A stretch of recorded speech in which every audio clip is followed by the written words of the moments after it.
Delta 744. Winds calm, fly runway heading. Runway 36 right, cleared for takeoff. Okay, so we just got our takeoff clearance. Fly runway heading, cleared for takeoff. Delta 744. Landing lights on, high intensity lights on. Remember, autoflight is armed. And it's also, you can look down at the heading bug here to make sure you keep your heading right. The auto throttles will engage once you hit 70% thrust.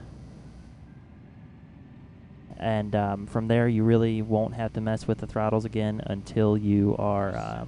80 knots. Okay, first call out was 80 knots. I'm trying to cover too much stuff at one time, and I apologize. The auto throttles will basically take care of you until you taxi in at the destination airport.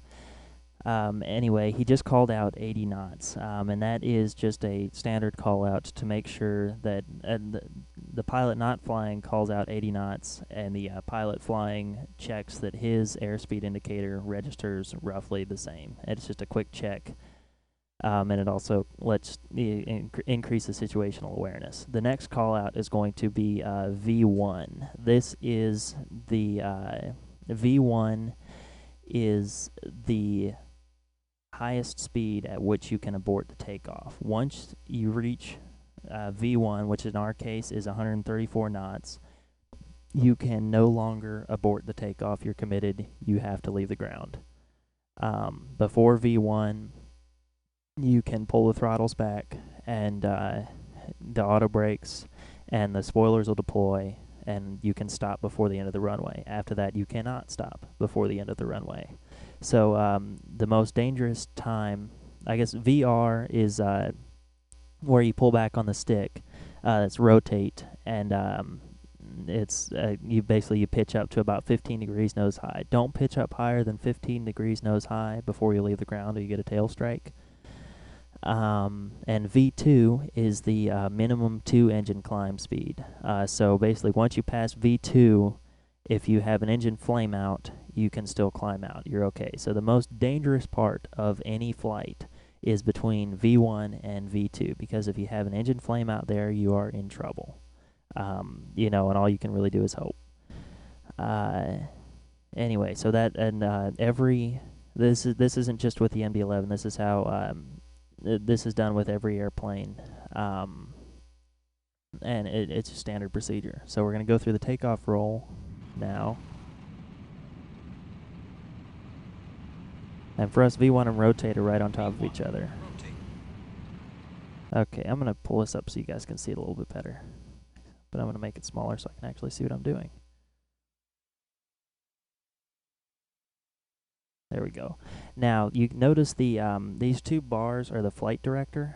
That is the horizontal bar gives us pitch indication, and the vertical bar is roll. Basically, if the vertical bar moves to the left, you want to roll left until it's centered, and the pitch, you just want to raise the nose or lower the nose to meet it. Right now, it's indicating that we want to raise the nose, which makes sense because we just passed rotate. So we're going to do that now. Pull back on the stick. Positive rate. Okay, positive rate call out means you want to pull the gear up. And now, see, the cool thing about modern airliners is they are like sports cars, because you climb out really fast, and look how little space we've gained this altitude. Anyway, especially when you're running at a lightweight like we are. Anyway, the way you control your airspeed for the initial climb out for the first 3,000 feet is with attitude, by pitching the nose up. You keep the engines at takeoff thrust, at max thrust basically, and you just pitch the nose up, and that's what keeps you from overspeeding. Right now we've gone kind of fast because I didn't pitch up fast enough, and you see we the round dot is at like 165, and so but keeping the nose pitched up to where it is now, we're going to slow down to that point. I guess I can explain the primary flight display here, because there's kind of a lot going on here. We'll start with the altimeter on the right side. This yellow, that's the ground. Okay, because that's and RA is radar altitude. This number is our altitude. The over here is our vertical speed indicator. We are climbing at greater than 4,000 feet per minute right now. On the left side is our speed tape, and this is kind of complicated. I'll show you the red bars, which you can't see any of right now. Those are stall speeds and over speeds, which you can never go into those. Yellow is caution, which you really should never spend much time there. The FR, that stands for flaps retract, SR is slat retract, and GR is gear retract. And if you see GE, that's gear extend. Basically,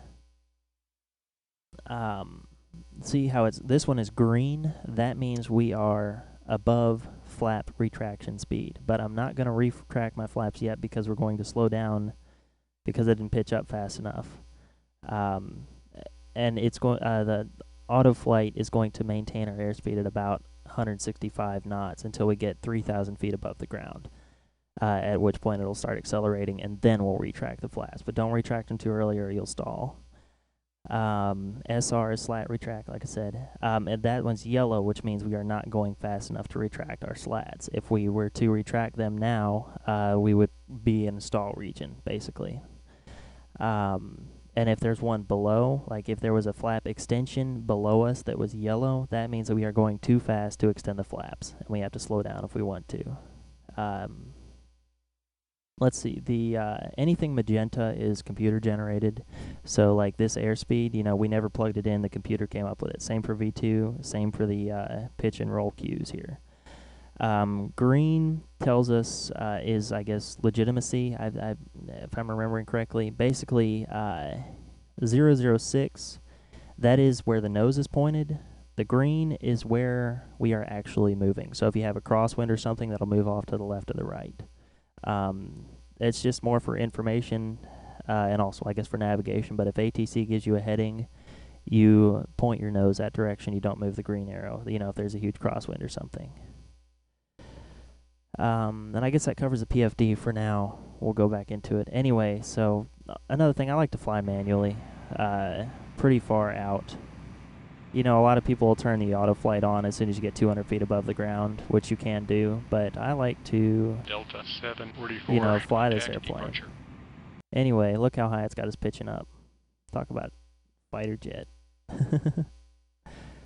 Oh, hey, another thing I forgot to point out. These cyan bars right here and here, that is the maximum angle of attack that you can maintain at our current airspeed. So that's where you'll stall, and that's just more for information. So if we were to pitch the nose up to 40 degrees, we would stall right now. And also, he just gave me the order to go over to departure. So I'm going to do that. Over to departure. Departure. Delta 744 is with you, leaving 2,700 for 5,000. Delta 744, departure, radar contact, fly heading 035, climb and maintain 12,000.